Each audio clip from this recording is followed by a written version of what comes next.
Thank you. So my name is Ioan Kosztin. I'm from the University of Missouri, and today we are going to discuss about statistical mechanical properties of protein. My lectures this morning will be mainly, the purpose of these lectures will be to prepare you for the hands-on sessions in the afternoon. After all, this is a summer school where you really want to learn something in practice and not hear or listen to things which you can anyway learn on your own from textbooks, or maybe you already have a degree in that field. So we will have 3 lectures this morning. I will give you just a brief introduction about the kind of connection between molecular dynamic simulation and how can we use the data we obtain from this simulation to characterize the system, which in our case is a protein. And I will focus basically on 3 examples, namely the 3 diffusion of a protein. We will discuss about ubiquitin. So this is the protein which you already got familiar with starting yesterday. It is a small protein, 76 amino acids, very simple to keep in mind the total number of atoms, 1, 2, 3, 1. It is a very important protein as it was presented to you yesterday. So the small, it doesn't mean that is not important. Small things can be very important. Ubiquitin is one of these examples. And the main function of this protein, I just remind you, is to tag other proteins which has to be degraded. It plays an important role in the cell cycle. So I will begin with a quick introduction and a quick overview of the statistical mechanical methods, the most important ones or the most general one, what we use in order to analyze our molecular dynamic simulations. Of course, we should know about this method before we start running a simulation. It makes no point running CPU time or burning CPU time just for the sake of looking how different atoms wiggle there and to visualize them. You really want to learn something out of it. And then I will show you a very simple application which you probably never encounter, because nobody who is really getting seriously into the business of molecular dynamic simulation of proteins will ever start looking at the diffusion of a protein as a whole. Usually you always focus on certain active regions or important regions in a protein, and you want to see what's happening there on a different time scale and so forth. But I think we can learn quite a lot from here, and we can also get used to it with the numbers. We get the quantitative feeling of what numbers are we dealing with, what is the mass of a protein, what is the diffusion coefficient, what is the magnitude of the thermal forces, the friction forces, and so forth, which act on the protein moving in a viscous aqueous medium. Then in the second lecture, we are going to discuss a very interesting coherence phenomena in proteins, namely the temperature echo phenomena, which is a very interesting and exciting one. And this will be also the topic of one of your hands-on in this afternoon. I hope that you will enjoy it, and I would like to prepare you for that in order to get the most out of it. And finally, in the third lecture, we are going to discuss about some non-equilibrium heat transport through proteins through the example of a simulated cooling of a ubiquitin. Again, all the examples will be, all the examples which we are going to consider will consider only ubiquitin. So this fairly simple, but also relevant and important protein. So let's begin with the first part, namely with a brief introduction to the main concepts you will really need for analyzing your data. As you can see, in order to do real research using molecular modeling methods or molecular dynamics technique, you have to go through several stages. I'm going to focus on the last one, which is it's rather exciting. Of course, you want to get a lot of data. You run this, you build your model. You already Justin already discussed this yesterday. Then you have an MD2, for example, a very powerful, massively parallel molecular dynamics software, which allows you to crank out lots of data. But now you have data, and you have to do something with that. And what you can do with it? You have to do actually two double type of analysis of a model and of a data. So numbers by themselves is just exactly like in an experimental lab. They don't mean anything unless you know you have a model, you have some hypothesis which you really want to fit to the data which you obtain. You have to interpret those data, especially nowadays when the whole experimental techniques became so sophisticated that we are able to manipulate with high accuracy atomic systems at the nanoscale size. And this is exactly the size of machines inside our cells, namely the proteins. We are on a nanoscale. So what you get in a molecular dynamics simulation are DCD trajectories, I mean velocity and coordinate trajectory. What you're doing, you are following the motion of each individual atom in a system. Of course, you cannot go to macroscopic system, Avogadro number of systems, but for reasonable numbers, say hundreds of thousands or even million atoms, you can actually apply this method quite successfully, and you can learn quite a lot about the proteins and their functions.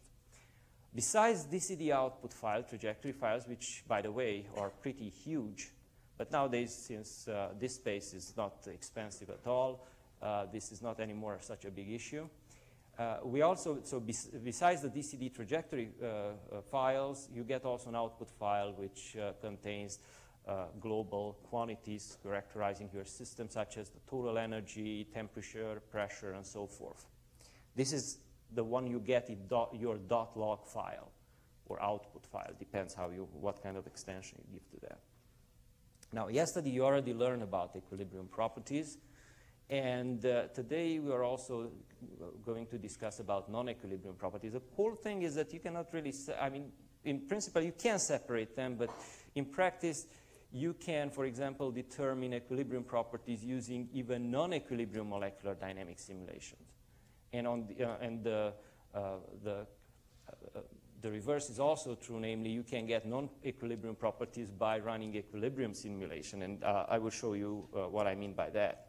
So in principle, what you do in molecular dynamic simulation, you are following the microstate of a system. You are following in phase space trajectory of a system, position and momentum or velocity. You know at every time, each time step, when you save it, of course. I mean, if you're running your simulation for 10 nanoseconds or 100 nanoseconds, then you don't want to save a trajectory every femtosecond or 2 femtosecond time step, because that will fill in terabytes disk space. But in principle, what you're doing, you are following the time dependence of a microscopic state of a system. Now, you get, as I said, a large amount of data, but what do you do with that? I mean, in order to get something meaningful out of it, you have to apply the methods of statistical mechanics. We know that statistical mechanics was developed because the Newton's equation of motion for a huge number of particles, like Avogadro's number or macroscopic number of particles, it's absolutely hopeless to be solved. Therefore, you have to apply methods from statistics in order to get meaningful data out of it. And that it can be done. And the idea is that instead, I mean, statistical mechanics, what you do, you are considering that each time the system is nothing but the replica of itself. So you are dealing with a huge number of copies of a system in different microstates. And you are talking about the distribution function of this ensembles. You are interested, what is the probability of finding this value in this and that interval.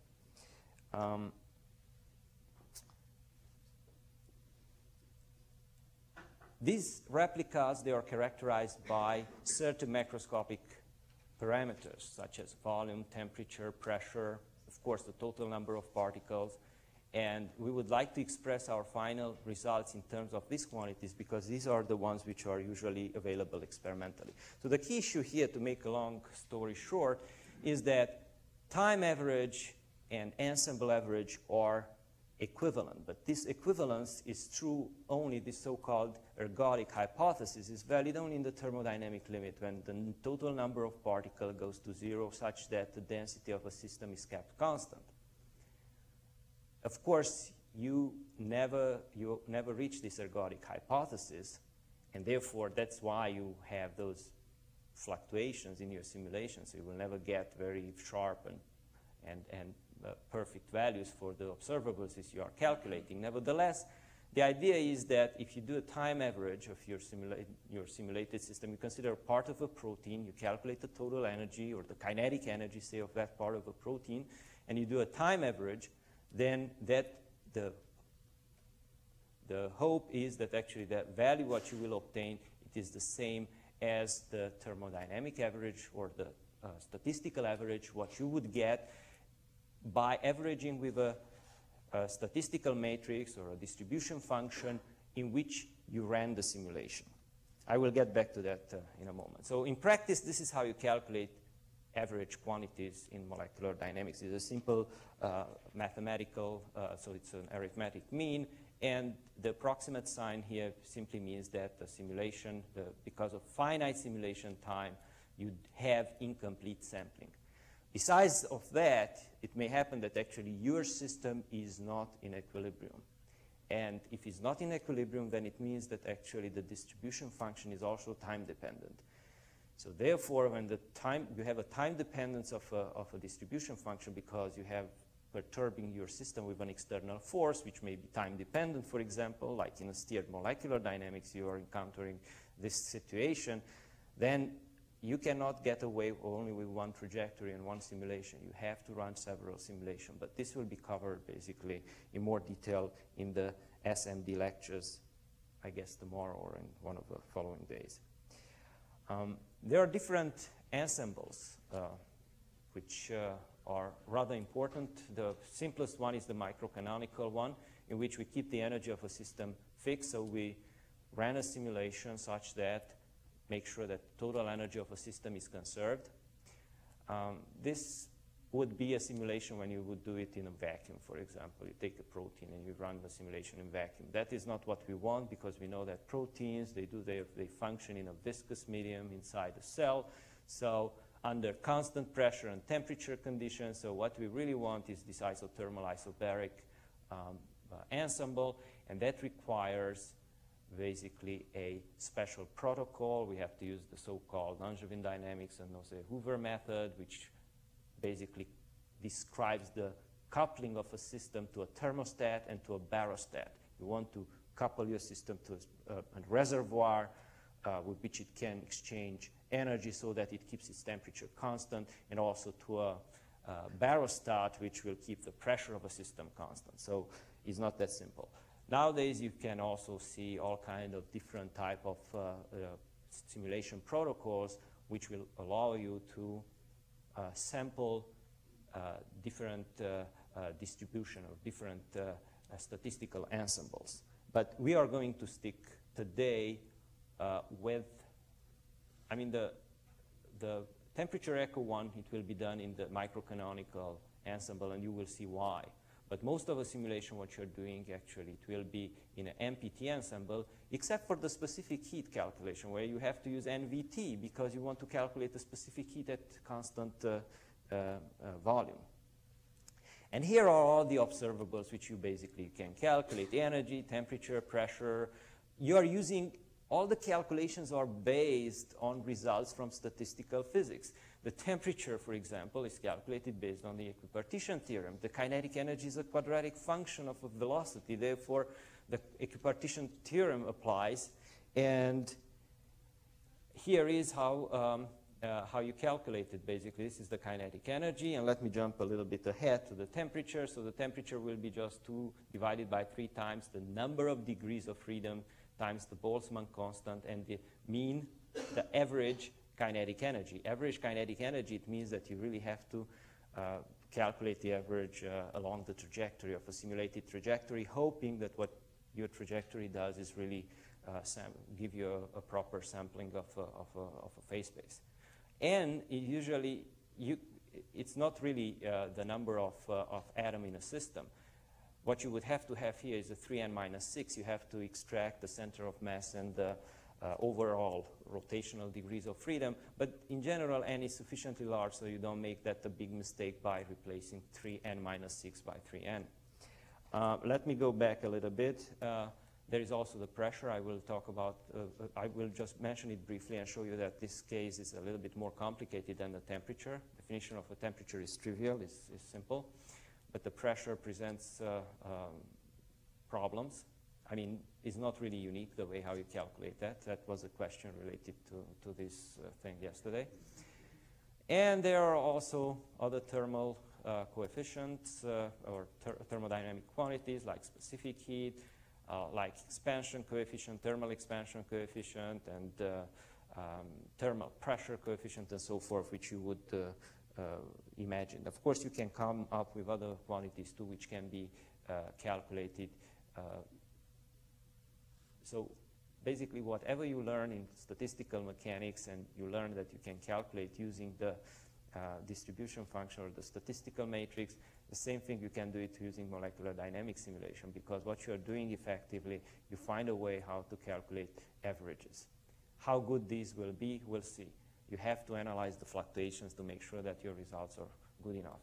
Now, in the log file, in the output file in MD, you get different quantities like the total energy, kinetic energy, the different components of a force field, namely bonding, interaction, angle, energy, dihedral, improper, electrostatic, van der Waals.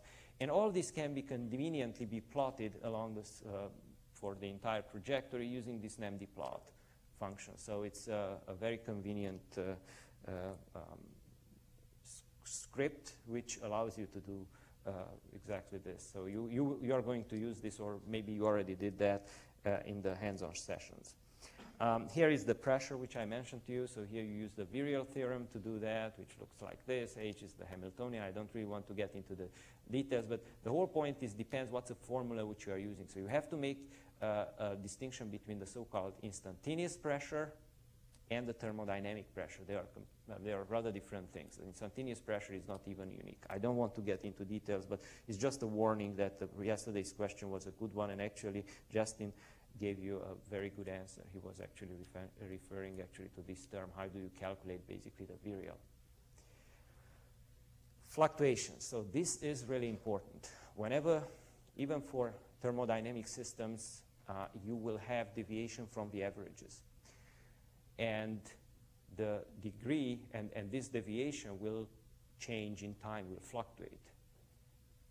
The fluctuations are defined basically as an average. The average fluctuation is just the difference between the instantaneous value and the mean value of observable, which you are calculating. Of course, this average should be in principle 0, because if you take the average of A, it would give you exactly the average of A. You subtract it, it give you 0. So the really meaningful quantity is the so-called mean square fluctuation, which is the average of the square of a fluctuation, A minus the average value of A. Again, A can be any thermodynamic observable.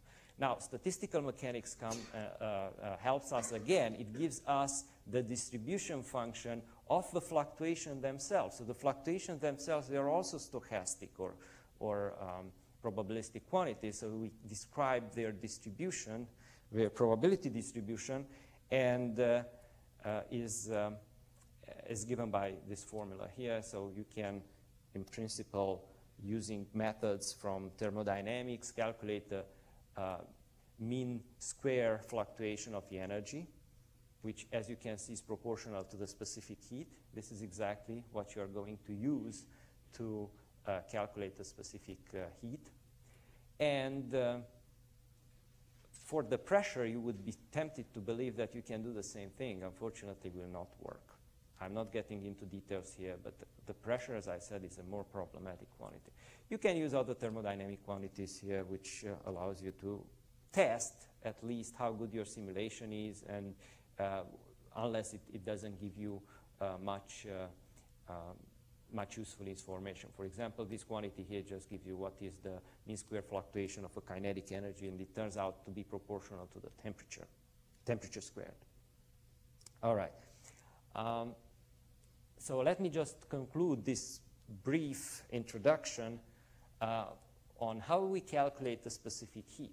You can do it two ways. I mean, you can go from the definition, delta E over delta T at constant volume. So what you would do several simulations, calculate the mean energy, and do this calculate this derivative. But this is not really the most efficient one. You don't want to run several simulations. You would like to get the result from one simulation. And you can do that exactly using the methods of statistical mechanics. Namely, you run only one simulation, you calculate the mean square fluctuation of the energy, which you know that it is proportional to the specific heat. You apply this formula. This is exactly what you are going to do probably this afternoon. All right. How about non-equilibrium properties? So non-equilibrium properties are usually as a result of the response of a system to an external perturbation.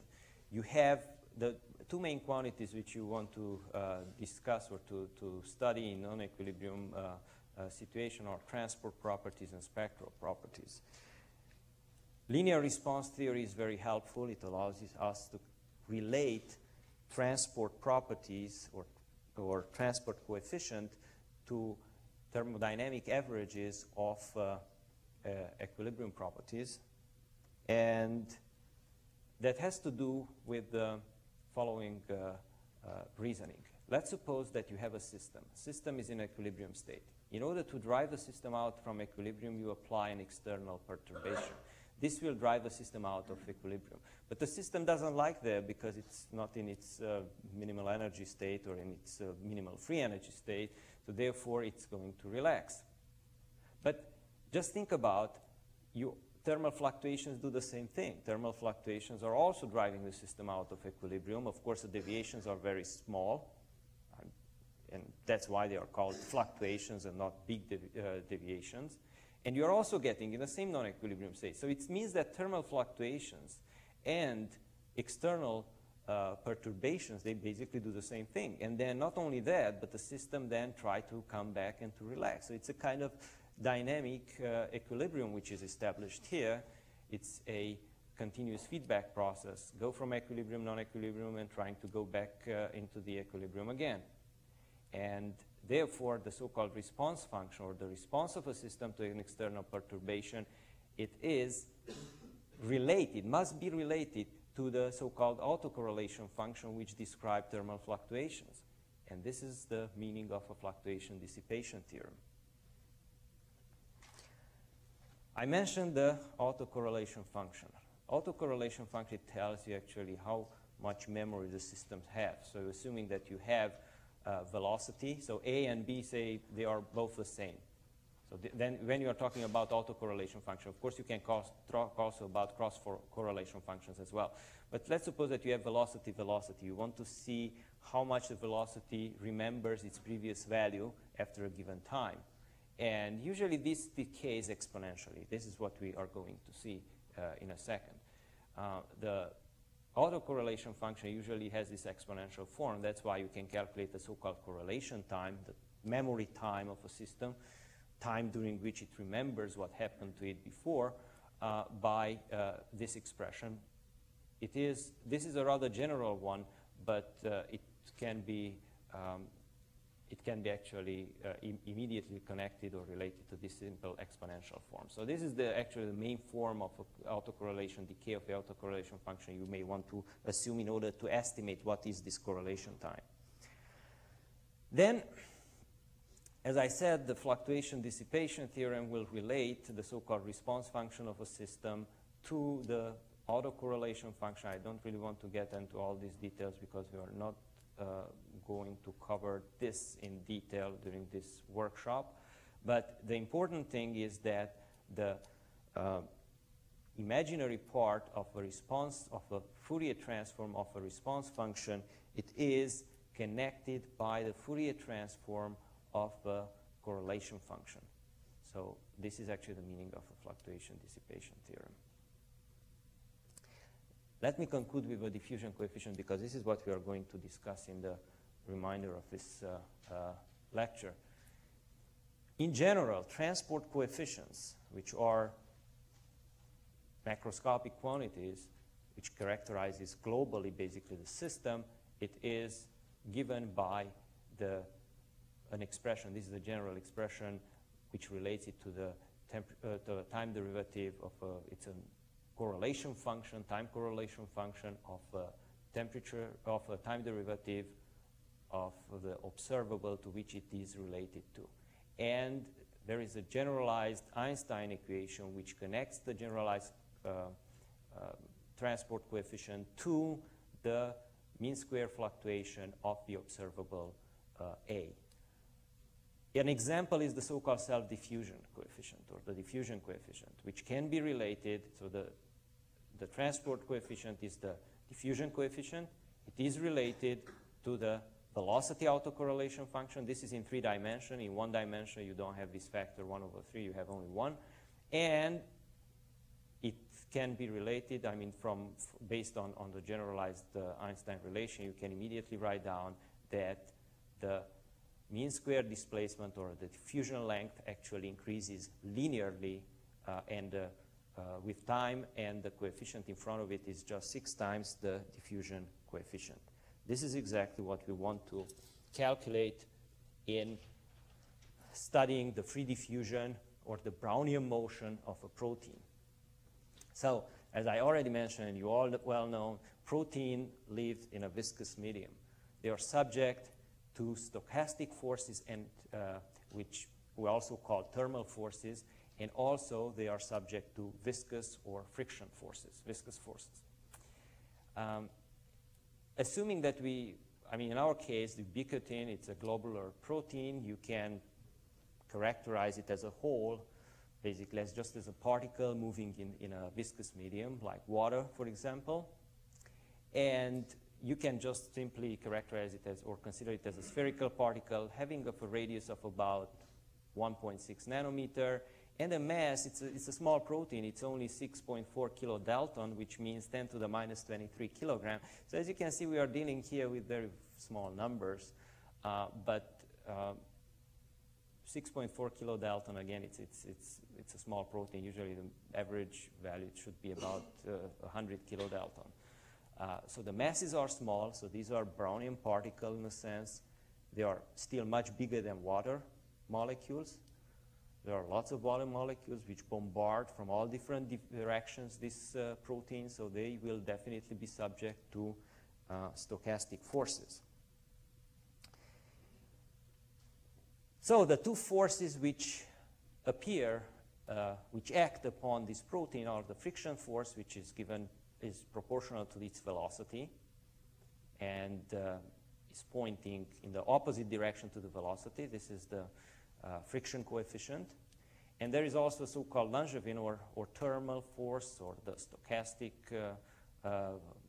so-called Gaussian white noise force, which act also on the particle. This was actually Langevin more than 100 years ago, just realized that the interaction between, or the action of the environment of a particle, which is much bigger than the atoms or the molecules which form that medium, but still it has a mass which is much smaller than usual macroscopic quantities, must feel this randomness of these collisions between the protein and the water molecules, or the molecules of a medium. Now, what is important about this stochastic or probabilistic force? I'm focusing on this one. Everybody knows about the friction force and about the Stokes law, which connects the friction coefficient to the viscosity of a medium, which is a quantity which characterizes the substance, or the solution in which the particle moves. And of course, it's temperature and pressure dependent, but let's consider everything at physiological condition, 1 atmosphere and 310 kelvins. Let me get back to the Langevin force. So the Langevin force has a zero mean, so the average of this force is zero. And the correlation function, it is proportional to a delta function. It is assumed that actually the correlation time is very, very short. The system immediately forgets its, I mean, this force immediately forgets its history, so it doesn't know what was the actual value of a force before infinitely short time, or a very short time.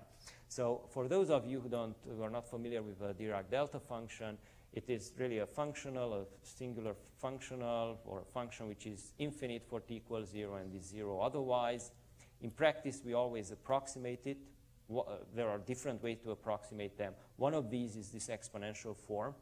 And this is especially useful for us because you could actually say that this autocorrelation, Langevin force autocorrelation function is actually proportional to e to the minus t over tau, where tau would be the correlation time. So when tau goes to 0, this delta tau will go actually to a delta function. As you can see here, once I decrease the value of this autocorrelation time, you see that it's a huge peak develops, and eventually it becomes infinitely large, close to 0, and 0 otherwise. It is called white noise because if you take the Fourier transform, you just simply get a constant number. You have no frequency dependence, and so white means you don't have really a dispersion, a frequency dependence. Here are a few useful formulas, but anyway, I'm not going to get into the details, but for those of you who are interested, you can follow actually the calculation which are done here. So again, what we are doing is something very simple. We write down the Newton's equation of motion, mass time acceleration equal the force, friction force, Langevin force, and we have to solve this equation. Now, the solution is not that complicated formally, but we have these so-called stochastic terms, these integrals which involves this random quantities, stochastic quantities. So it means that the motion, it will be stochastic. So we have to treat them according to the laws of statistics or statistical mechanics. And another important quantity which appears here is the so-called velocity relaxation time, which is just the ratio between the mass, so the inertial properties, and the friction coefficient. So now you see that if the mass is small and the friction is big, so the system is over-damped, then the velocity relaxation time will be very short. So what we really want to find here is what is this relaxation time, for example? How big is this relaxation time? So besides the diffusion coefficient, this is the other quantity which we would like to know its value. All right, so as I said, because x and v are stochastic quantities, what really makes sense are only the averages. Now, if you average in time the velocity and the coordinate, all you end up with is the deterministic part of a motion. So the Langevin force part or the stochastic part will just simply drop out. Therefore, this doesn't provide us enough information. We have to go further, and we have to look at the mean values of a squares. When you take the square, then you will see that a new term comes in, namely the one from the stochastic part, from the Langevin force. And this term is the one which contains the diffusion coefficient T. Now, the interesting thing is that we are recovering by solving this problem exactly what I mentioned to you, the generalized, or it's a particular case of the Einstein relation, namely that the square of mean square fluctuation of, or mean square displacement of a molecule of a protein, in this case of ubiquitin, is just 2 times the diffusion coefficient times time. The diffusion coefficient is related to the friction coefficient through the so-called fluctuation-dissipation theorem. So it really depends on a temperature. That's why this is this Langevin force is also called the thermal force. It is related to the temperature of a system. Now, a few numbers. As I said, ubiquitin has mass m. It has a size of the order of nanometer. It's a nanoparticle. It has a density. Now, it's very simple to calculate the density, mass divided by volume. You get exactly something of the order of density of a mass of water. At the temperature of 310 K, you can calculate the thermal velocity, which turns out to be about 30 meters per second. You can calculate the relaxation, the velocity correlation time, autocorrelation time, which is about 0.5 picoseconds. So we are in a regime which is well accessible for molecular dynamics simulation. Here you have a diffusion distance, which is about 0.1 angstrom. So you won't see much if you want to see the displacement of the entire protein. So you don't really want to spend too much time on this. Now, the friction coefficient turns out to be about 25.4 piconewton per second per meter. So these are all in SI units.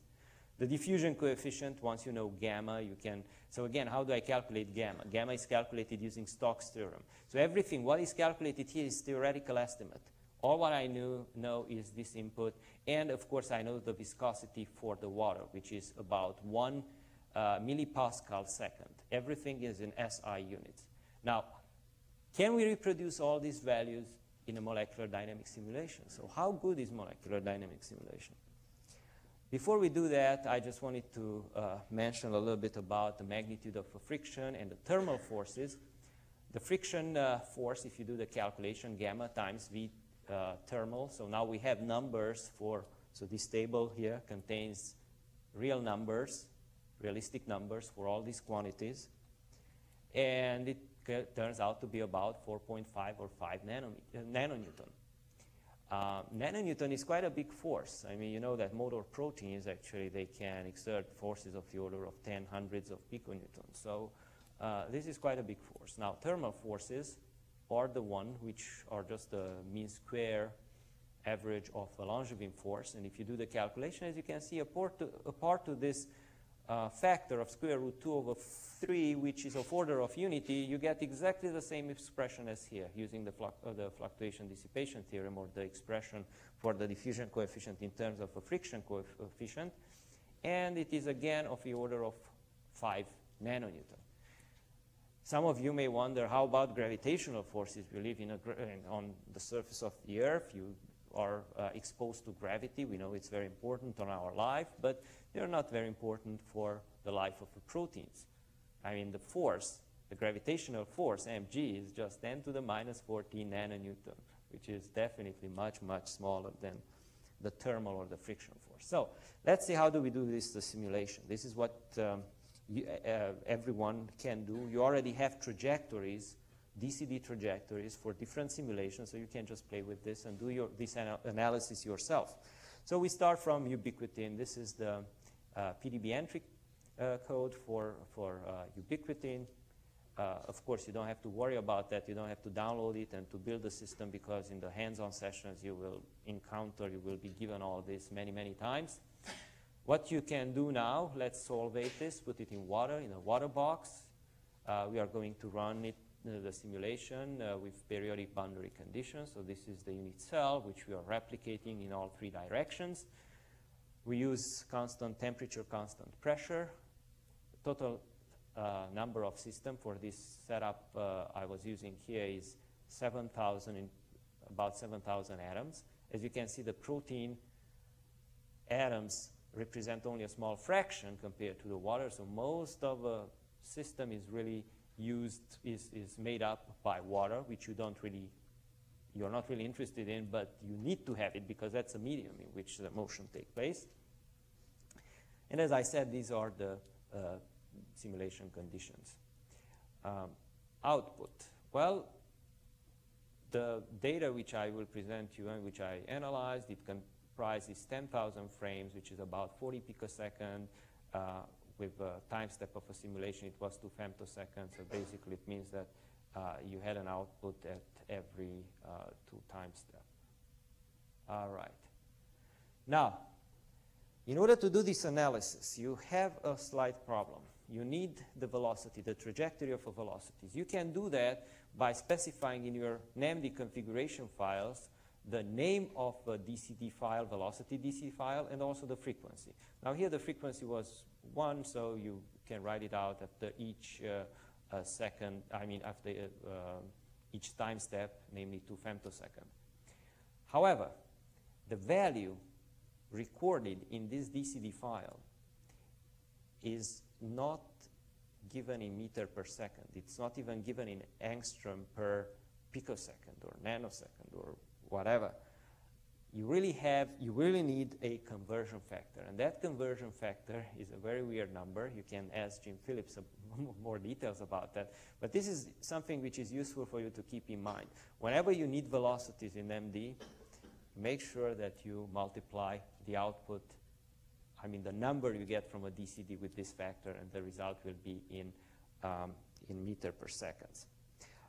Again, let me just get back here. Basically what you need a script which calculate the center of mass velocity of a system, because as I said, we are replacing the protein, the ubiquitin, with a particle, a spherical particle of a given radius of order of nanometers, and we are looking at the center of mass velocity. That is our V.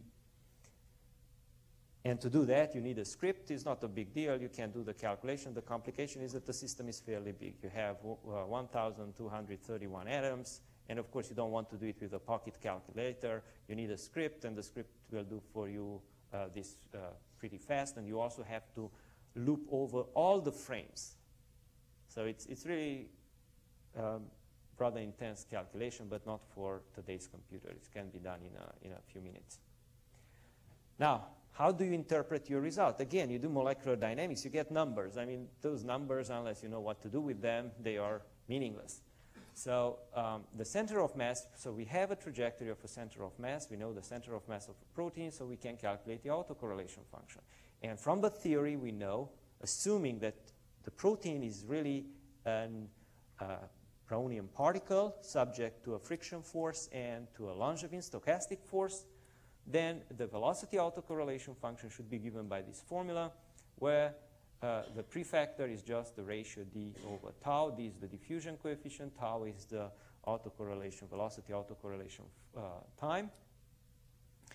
This is the formula, simple formula, what you use to calculate the velocity autocorrelation function. Again, we are replacing ensemble averages with time averages. And this is the data we are dealing with here. This is the center of mass velocity. You can just, I picked only the x coordinate. This is the nice thing. We can just study diffusion in one dimension by picking one of the coordinates, x, y, or z. You can do it also in 3 dimensions, but usually it's better to deal with that as a vector. So you treat it as a vector quantity. You're not looking at the absolute value of a velocity. Now, what do you do from here? You calculate the autocorrelation function. You see a sharp exponential decay, then follow with some fluctuation, which Professor Schulte already mentioned to you yesterday. You will always get that, whatever autocorrelation functions or correlation functions you calculate. So let's zoom in only in this region, so for the first few hundred femtoseconds. And let's fit our theoretical expectation to these numbers, which we got from a simulation. So you get a pretty good fit. And let's see what are the numbers which come out. Tau comes out to be about 100 femtosecond or 0.1 picosecond. And if you calculate the diffusion coefficient, you get about 3 times 10 to the minus 11 meters square over seconds, which is something which you were expected. Before I really go and fill in the table with the values we obtained from the simulation, let's see what is the distribution, the statistics of the velocities. Here are plotted all three with 3 different colors, the x, y, and z component of the velocities. As you can see, you have roughly similar type of fluctuation. Doesn't tell you much. You really have to do a Fourier analysis to see exactly, or a histogram of this data in order to get a better understanding of what's going on. For example, here in red, which is the z component of a velocity, you have a huge fluctuation. It may be a single event, who knows. And if you plot this histogram, you will see that they fit rather well the Maxwell distribution of velocities. You are going to do this one too in one of a hands-on session, as far as I understood.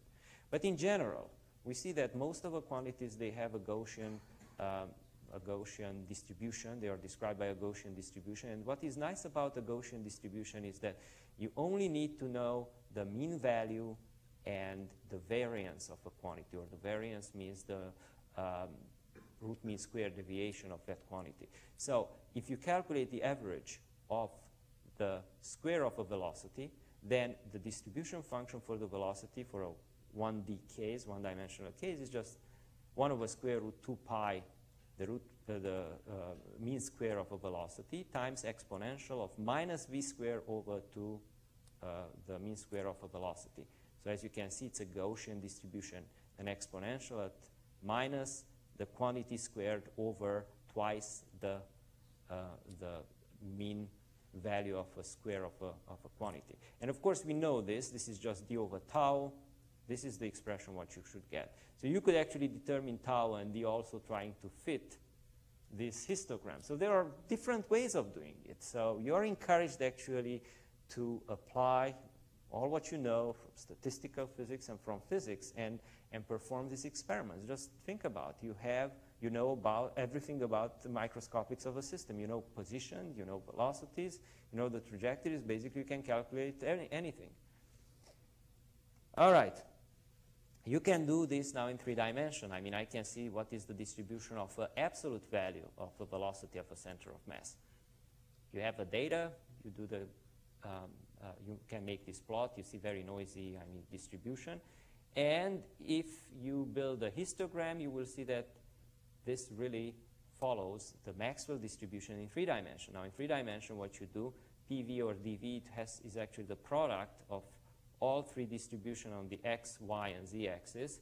Oh, I haven't changed here. This should be y, and this should be z. And as you can see, you will have an extra v squared term in front because of a volume element in the velocity space. And that's why this is not really, it's not a Gaussian centered on the origin, but it is a weighted Gaussian with the v square factor in front. Again, you could get the important quantities you are interested in by fitting the Maxwell, the Maxwell distribution to your simulated data. Finally, let's fill in the table here in the simulation. These are the numbers which you get. 29.6 meter per second. Now here we have 31.6 meter per second. But this is, you would say, wow, this is a very good agreement. But if you calculate now the temperature from the equipartition theorem, basically, then you will see that while this 29.6 meter per second corresponds to 310 Kelvin, 31.6 meter per second will correspond to 340 or 350 Kelvin. So even a small change, a relatively small change in the thermal velocity is really amplified. So you have to be careful. Again, in molecular dynamics, the goal is not really to get very precise, numerically precise values as it was pointed out yesterday. You want to get order of magnitudes or qualitatively correct results. And I think that this actually shows that. The autocorrelation time for the velocity is 0.1 picosecond here. In our previous estimate, it was 0.5. It's the same order of magnitude. So this immediately tells you how long a simulation you have run. How relevant is the result which you are using? Because the question can be raised, how about if I would continue the simulation twice or 10 times or 100 times more? Would the result which I get be the same, or do I get something weird or new happening? Of course, these are important issues which can be dealt with only if you have a feeling from the very beginning of what numbers you are getting. So you cannot just go into this business, into the simulation business, and do it really blindly. Let's simulate. We get some numbers and what? I mean, you have to get meaning out of it. The diffusion coefficient, again, as you can see, the order of magnitude is also correct.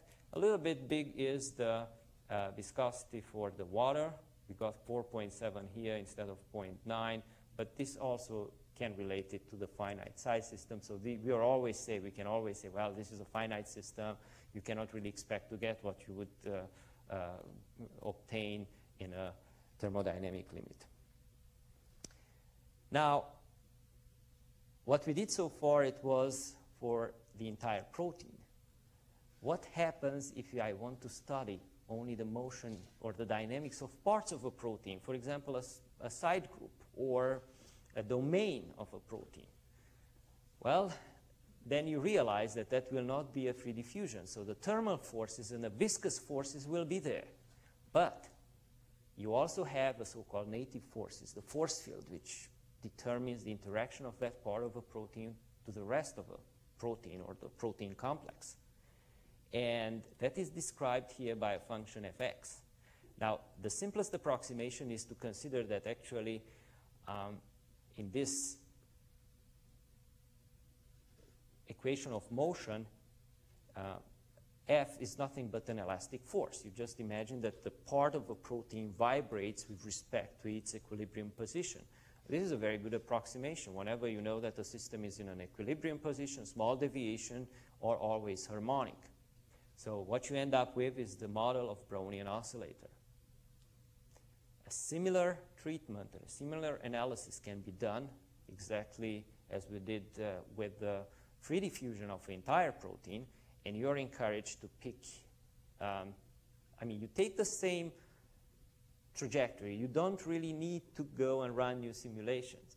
And make a selection with VMD of a particular set of atoms or a particular part of a protein, and get the center of mass of that group of atoms and do a similar analysis. You will see that now the free diffusion model will not work.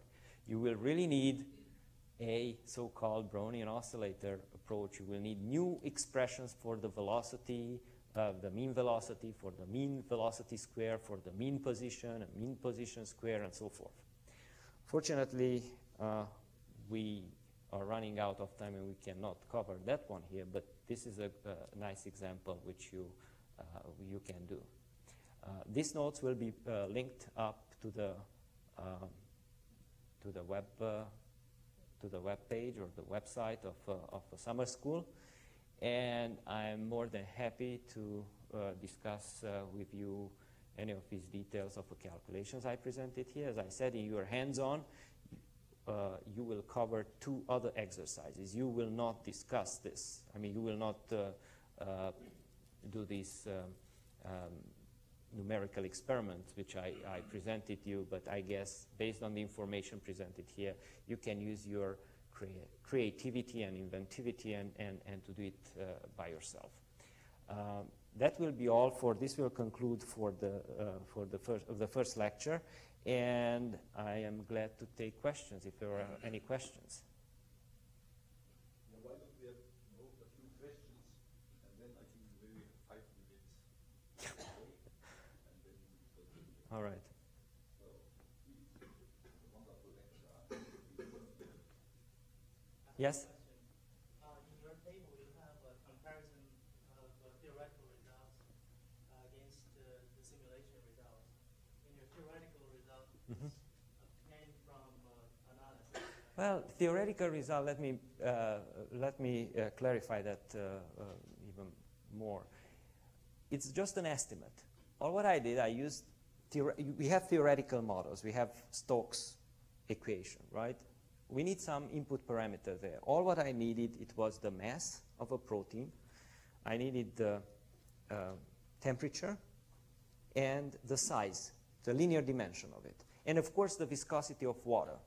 And the model, which says that the protein is a sphere. Of course, it's not a sphere. It's an approximation, but I still expect that as order of magnitude, I get the right numbers, and this is what it came out. Okay, so now your question. Right, then, so the governing equation, you think, for the theoretical result is based on the Brownian motion? Yes. Dynamics. Yes. And your simulation actually used the Longines dynamics, right? Then you compare the two. Well, what the simulation does, it's highly non-trivial when you put 7,000 atoms there, and it's a complex system, right? It's lots of degrees of freedom, and the dynamics of each particle, it follows it's based on a force field which describes the interaction between the atoms in that protein. And the whole thing is solvated. You have interactions, microscopic interactions between the water molecules and the protein molecules. And nevertheless, at the end, when you do the analysis of a center of mass motion of the entire protein, you see that it is very well described by a simple Brownian, free Brownian particle moving in a viscous medium. So it's not by assuming whatever dynamics you assume during the simulation. You can do it in NTV ensemble, you can do it in NPT ensemble, you will get the same answer. Doesn't matter. I mean, overall, you get the same. I mean, not precisely. Everything is statistics. If you run another trajectory, it will be different. But statistically, the time average and the ensemble average will be the same. Maybe I just emphasize. So you do, for example, just a pure classical NDV ensemble simulation, and then you measure, for example, for each water molecule or for the whole protein, the root mean square deviation from the initial point. So x0 minus xt squared plus y0 minus yt squared plus z0 minus zt squared. And when you plot it as a function of time for an ensemble, you're getting a beautiful linear plot. And that is what you get out of the Brownian dynamics predicted. And the slope of the plot is 6d, and that defines the diffusion coefficient. So even though you do a very detailed classical simulation, the heuristic behavior is just like what you predict, what you expect from Brownian dynamics. However, there is one important point here, what time scale. The velocity autocorrelation time, it was about 0.1 picosecond. So you have to make sure that your simulation is much longer than 0.1 picosecond. But I had 40 picoseconds, so it's sufficient. Even if I take now 10 nanosecond simulation, I will get the same thing. So it doesn't matter if you run a simulation in NVP ensemble, NPT, no. NVT? Please try it out. No. So yes. There is a good way to do it. Try it out. This is the nice thing, you know. But again, it's very important, I mean, to have this. So my main point here is that whenever you do a simulation, you really have to have an idea how long to run the simulation. And for that, you need some numbers. It's very important because you can get completely misleading results. If you run a simulation shorter than 0.1 picosecond, so you run it only 50 femtoseconds in this case, then your results will be really different. Then it will not meet, I mean, you will not match the Brownian, free Brownian motion. Mm-hmm. Yes, please. That question was asked you problem. You have to remove the center of mass motion all the time during the simulation. Mm-hmm. How did you do it? You can remove the center of mass motion because you are not really interested in the overall motion. In VMD, this is one of the default features. If you look in an MD manual, I cannot tell you now exactly the command how is, but I know exactly how to look it up. By default, center of mass and the overall rotation of a protein and of a system is actually removed. But that doesn't mean after that, that happens at the beginning when you start the simulation. After that, because of interaction of a protein with the rest of the system, the protein can even drift. And actually, you will have fluctuation if you run the simulation sufficiently long. Actually, I didn't discuss that, but you can do it based on the data in the table. You have to run for 10, 50 nanoseconds the simulation in order to see a a few angstrom root mean, diffusion distance. So again, the root mean square of a deviation of a center of mass will be of a few angstrom in a time of, say, 10 nanoseconds. So you really have to run a long simulation to see that kind of chaotic Brownian motion. Maybe so there are two ways of doing it. The one way is to just don't care about it, get the trajectory, and then subtract from each frame of the trajectory the center of mass motion and the overall rotation. And the smarter way is actually to look initially at your system and for new frames subtract the center of mass velocity from all the atoms so that you are then making sure that your center of mass velocity becomes zero. And then it will remain zero because momentum is conserved, if you will, with the integrator used. And you do the same for angular momentum. So you subtract the angular momentum always, and then you get it. And then you can still get a little wiggle, and you may still, at the end, correct then it's still the frames to be sure that they are very precise in terms of comparison. But we use this integrator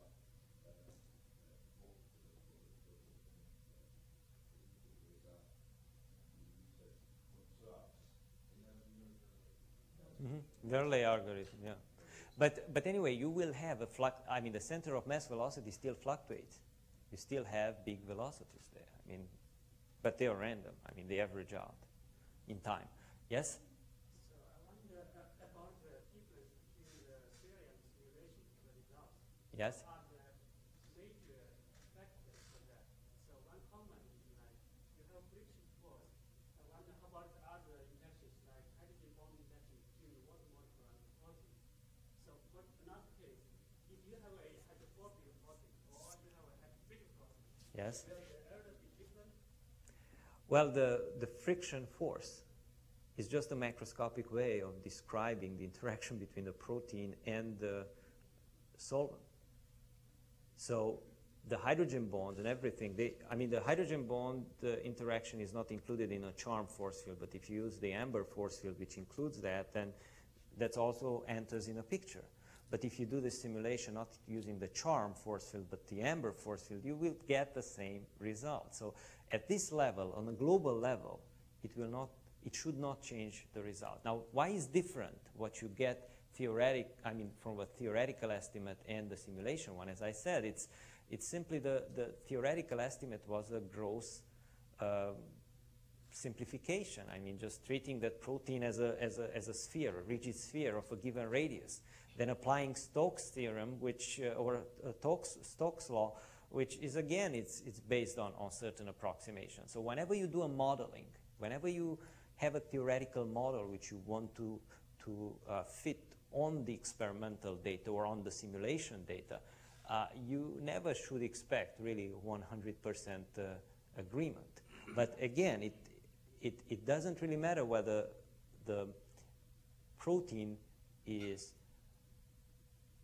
attracts water or it repels water, or it even can have certain parts of a protein can be hydrophobic, the other one hydrophilic. But then, of course, the model which I used, again, as a sphere, a uniform sphere, which you assume that everything is isotropic, breaks down and is not true anymore.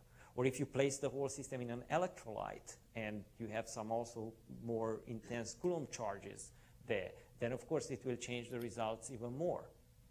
But you have to take that into account. So you have to change your theoretical model for that. This is how it works usually. You get some number, you do a simulation, you assume that this simulation the force field is good, it's really model reality, the real life as good as well as possible. And then you're trying to explain it building as simple as possible, a minimal physical model. The biggest problem is that in many cases this is not possible anymore. Complex systems are complicated. Yes?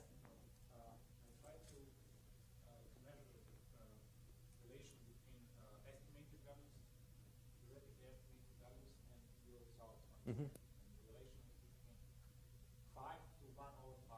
So this is close to 1 order of magnitude.